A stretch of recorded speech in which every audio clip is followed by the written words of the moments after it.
Nos dio Goyeneche en la vida y nos puso en esta tierra pa' poblarla libremente, del mar a la cordillera. Nos dio también araucarias, animales y praderas, y el valor para resguardarla de la codicia extranjera.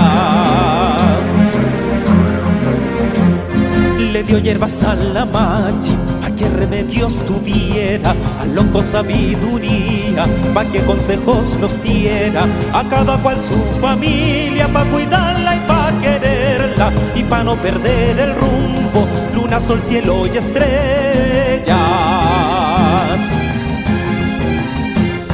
Somos gente de la tierra, del Copigo y del Pehuen, de Cultrunes y Trutrucas, del Canelo y el Laurel.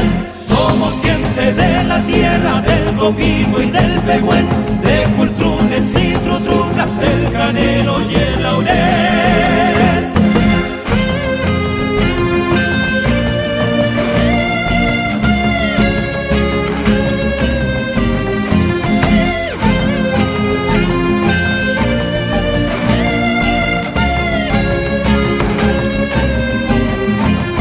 La tierra es más que suelo, es la madre y compañera de su historia y esperanza, de un pueblo que aún espera que un día se reconozca lo que se luchó por ella. Somos gente de la tierra, aunque algunos no lo entiendan.